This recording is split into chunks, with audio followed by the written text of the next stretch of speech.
You're broken down and tired of living life on the merry-go-round, and you can't find a fighter, but I see it in you, so we gon' walk it out. Move mountains, we gon' walk it out and move mountains. And I'll rise like the day. I'll rise up, I'll rise unafraid. I'll rise up, and I do it 1,000 times again. And I'll rise up, I like the waves. I'll rise up, in spite of the ache. I'll rise up, and I do it 1,000 times again.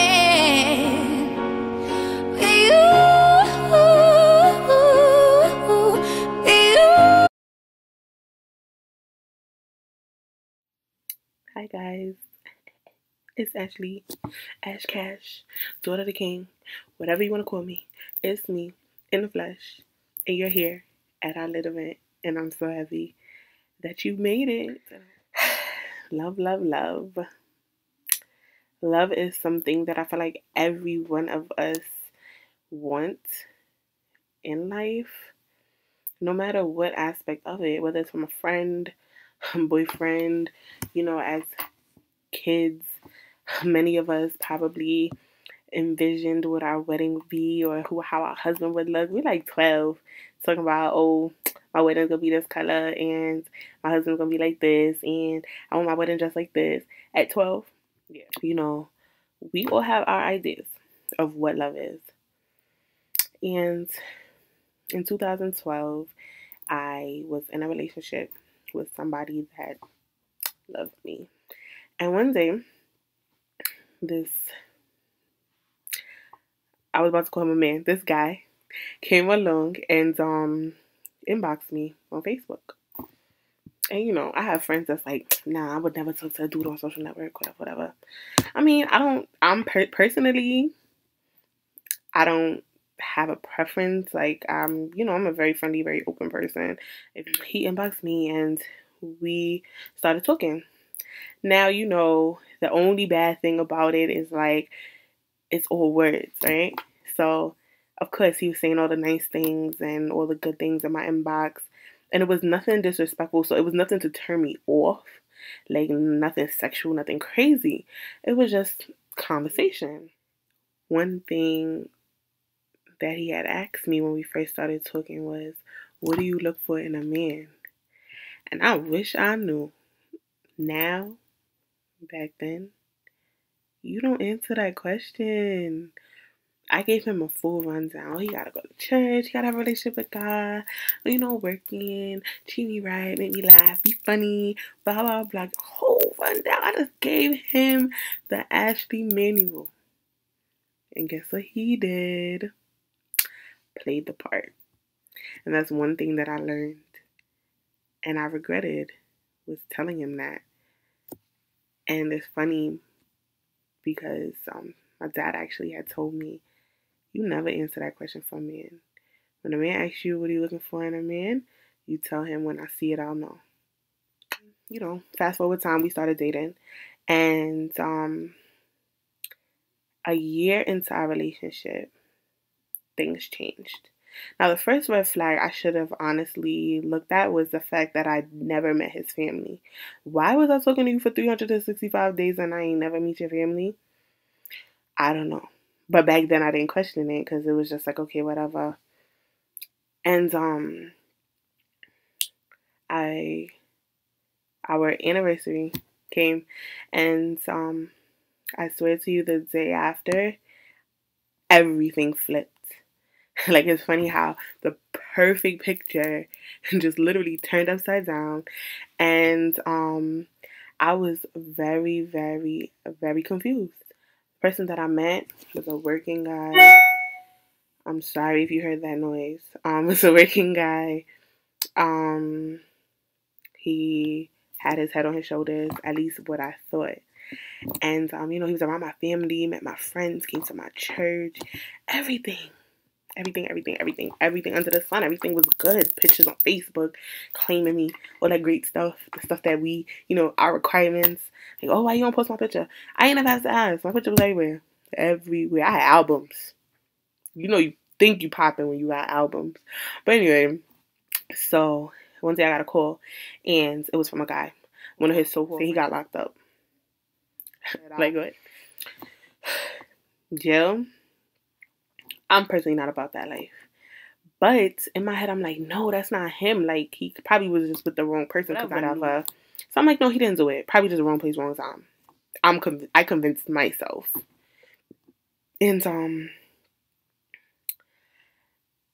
he went to jail. He was in Rikers for 6 months. I was the ride or die. I was by his side through the whole thing. Literally.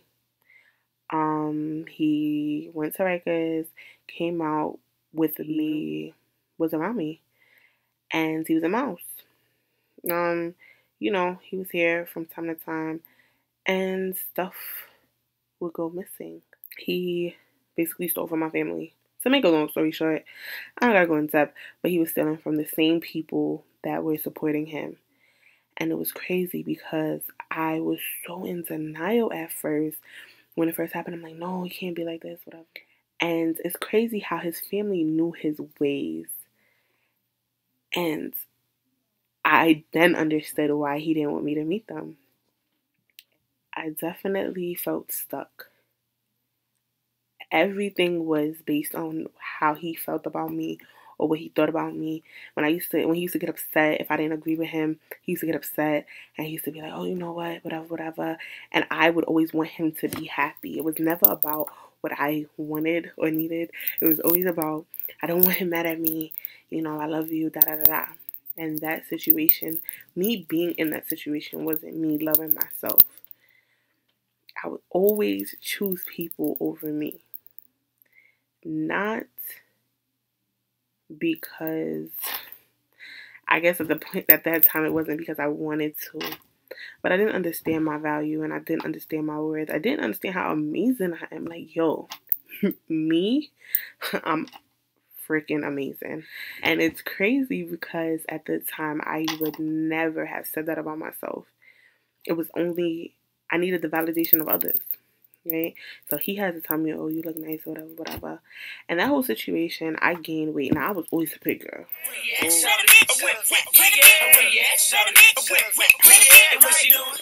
Always a big girl. Coming up, I was a big girl. High school, junior high school, I was always a big girl. But I really did gain weight. And it was crazy because I was stress eating. I was doing all these things. And I'm like, I didn't notice. But at the time, you don't see it. I had friends that said that they noticed things but never said anything to me. And I was still confused about that because I'm like, how are you my friend and you don't say anything? And they're like, oh, well, you seemed happy. So you're just going to let me be happy and die? I'm confused. Or be happy and be hurting or hurting myself but because I'm happy? Like, what? But whatever. I was upset with a lot of people. I had to get over it because I had to understand that I had to go through what I went through. They always say life's experiences is the best teacher. I say all this to say I was in a situation and I was stuck in that situation because I had lack of understanding. I didn't understand how valuable I was. I didn't understand my worth. I'm freaking amazing. I don't understand. People be like, yo, and people may take it as like, oh, you're cocky or whatever the case is. No. And honestly, if I don't tell myself I'm amazing, then who's going to tell me? Who's going to tell me? Who? People could tell me, but I don't mean they mean it. I mean it when I say it. I'm freaking amazing. Me loving myself has helped me stay away from so much hurt.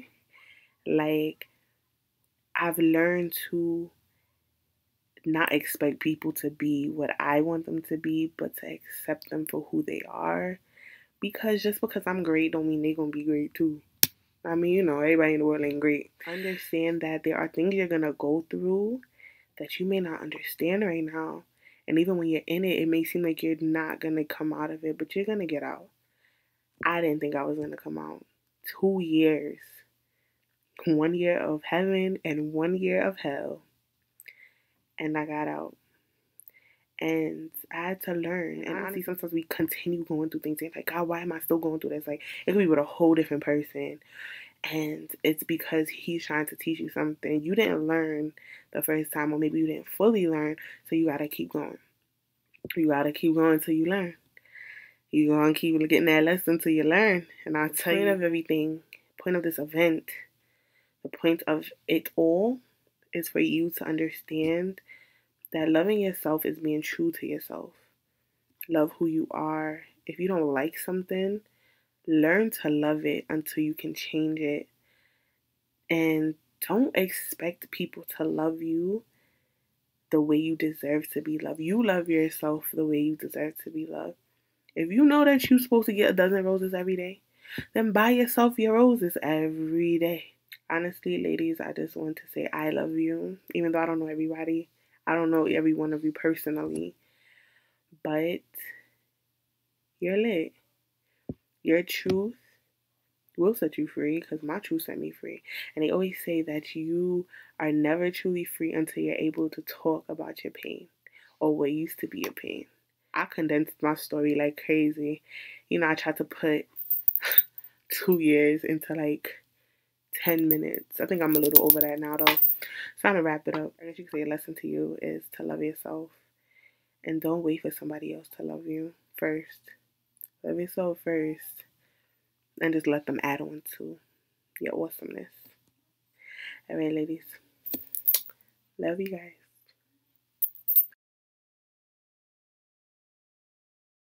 Hi guys, my name is Danae, and I'm going to share my Love is Truth story. Years ago, I was in a little situation. Well, let me go back. First of all, growing up, I was never fully secure with myself. I was told, you know, I wasn't pretty enough for certain things. I have a skin issue, so that was one thing that really got to me, obviously. Anyway, years after that, I started feeling more insecure about myself because my skin got worse. I don't have the perfect teeth. You know what the world says, you have to have certain things, you gotta look a certain way to be beautiful, be pretty.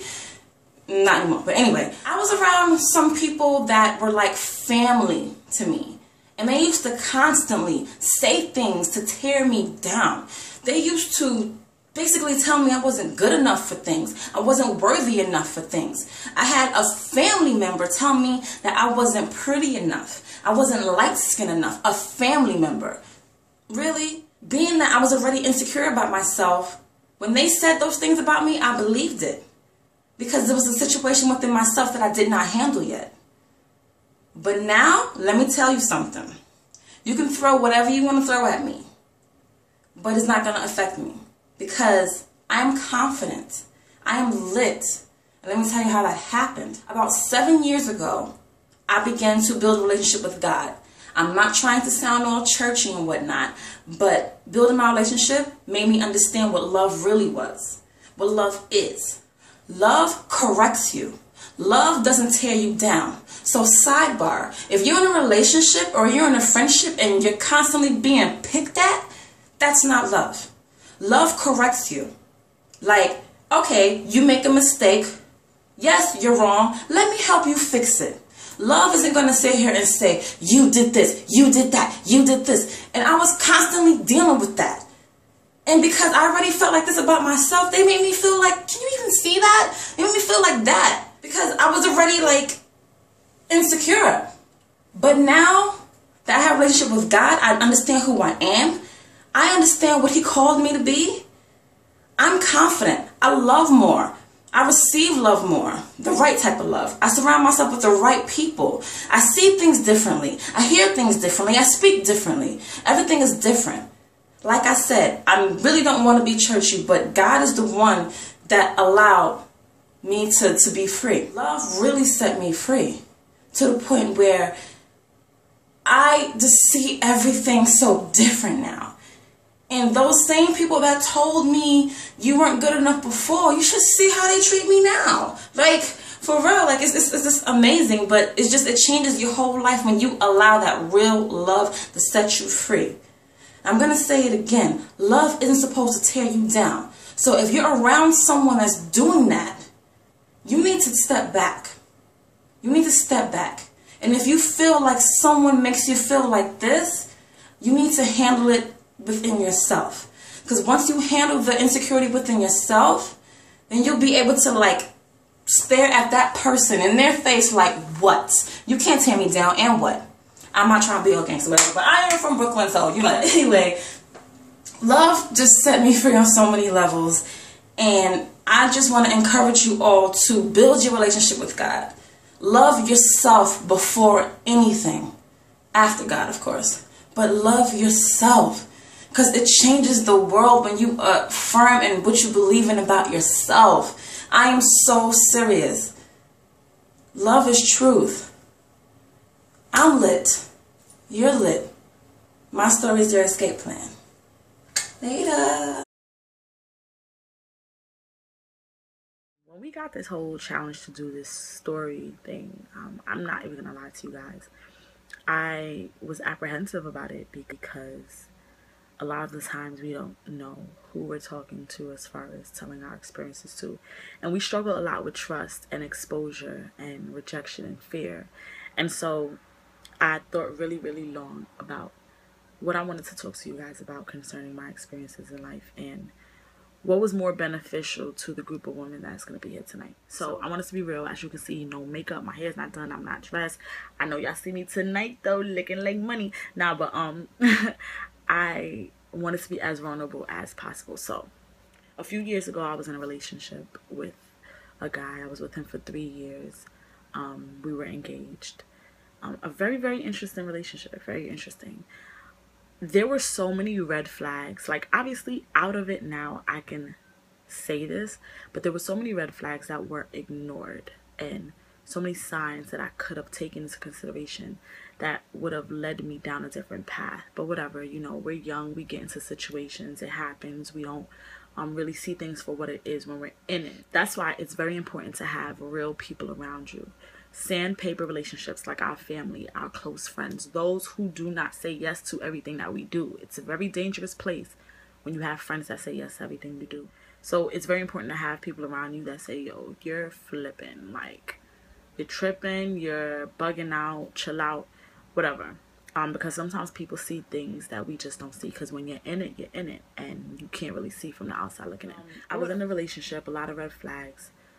Long story short, during the relationship, he started to smoke a lot of weed. Now, I dealt with marijuana in my past, not personally, but a close family member. And it changed my life because that family member, his life changed. And that directly changed my life because of how it changed his life. And this was a negative experience. So I've always had a negative connotation when it came to marijuana. However, my fiance at the time started smoking marijuana. He got caught up in that life. Who knows? It could have been laced. It could have been whatever the case was. He had a trip. Well, this is my personal opinion. He had a trip. But his personality took a turn for the worse. He got very, very aggressive in his approach. He started becoming very possessive and very controlling. Not that I couldn't go anywhere, but he didn't want me to go anywhere. He didn't want me to wear certain things. He didn't want me to do my hair a certain way. He didn't want me talking to certain people. Like, it just became a very controlling situation. Now, coming from the background that I come from, I'm an only child. I'm very independent.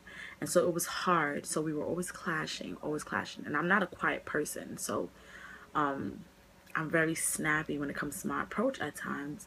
So we were always clashing. Now, push came to shove, literally, and the last night that I saw him was when he put his hands on me. And it changed my whole perspective. Now, it went through different phases. It went from the whole controlling, manipulative actions, possessiveness. It went to him calling me out of my name, being very disrespectful, then him putting his hands on me. Now, that whole situation just flipped my script. I'm gonna be totally honest with you. It flipped my script. Only because I started to downplay myself as a person. Everything he said because I held him to that much of a standard, or I held him to a high standard, or I put him on a plateau, everything he said meant the world to me. And so imagine somebody that you take every word that they say for bond, and it's just like everything that was out of my name, I started internalizing it. And even when I wanted to reject it, for some reason I just wasn't. So I started becoming that person. My friends and family started telling me I was even dressing differently. I even had a different way of approaching situations. I was always defensive. I was quick. I was snappy. I was angry.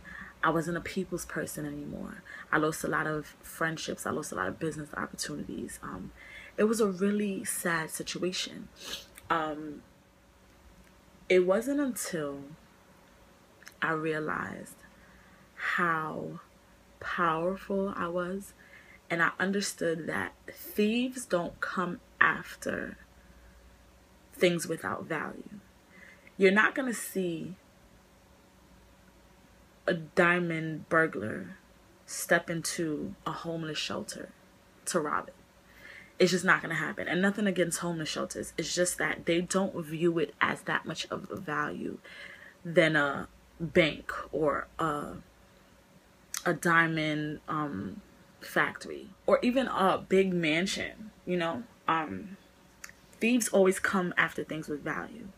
And when I started realizing that certain things were happening in my life where people who I consider, you know, sometimes destiny thieves, they come and they sift after things of value. And sometimes they don't even know what they're doing. But they come after things with value. And so I started realizing my value and my worth, and that I wouldn't be under so much attack when it came to destiny thieves if I wasn't valuable. And my whole mindset shifted when I started understanding who I was. I'm big on this lesson that I have access to my door. This is my door. I have access to my door, and I also have authority over my door. And what I began to understand is that the same way I have a room, in order for someone to enter my room when I lock it, is to knock on the door. Now, when they knock on the door, I can walk up to the door. I ask who it is. If I recognize the voice and I want them in my space, I have the authority to open the door. If I don't, I have the authority to reject them and not let them in. I started realizing that I now have the authority to reject certain things that came to my door, my space, that I did not want there, that I knew wasn't beneficial for me, that I knew that if I allowed it to come in, not only was it going to come in, but it was going to turn my life around. And so I encourage every single woman out there, you're listening under the sound of my voice, at this beautiful women's event, you have authority over your door. And your door, it could be your mind, your soul, your body even. It could be just your peace, your place of peace. You have authority over that door. If something comes to that door and knocks, you have authority to either accept or reject. Protect your space. Protect your peace. And most of all, protect your destiny. Now I think from a place of the big picture. I think about when I'm going to have a husband, when I'm going to have kids, when I'm going to be running my businesses, when I'm going to be having millions of dollars in the bank. If I continue to live from that place now, even though I don't have the actual manifestation of those promises, if I live from that place with the big picture in mind, I understand now that certain decisions that I make can affect those big pictures. Certain people I let in my space could affect me and my husband. Certain people, certain decisions that I make right now can affect my kids. Certain financial and business decisions that I make right now can affect my business endeavors later on. Certain financial decisions I make right now could affect my millionaire status later on. And so I'm lit because I understand now that I have authority over my possessions, and that's just not the tangible stuff. I'm not talking about money and the things that I have. I'm talking about my peace, my happiness, my joy, my security. I have authority over that. And as women, we sometimes allow people to make us feel like we don't have authority over it. But you have authority to protect your destiny.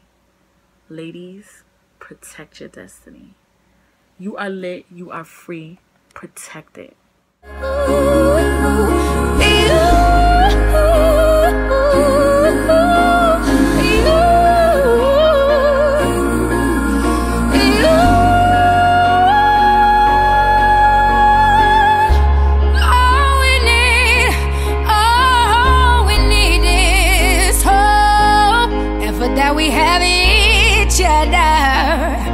And for that we have each other, and we will rise, we will rise, we will rise,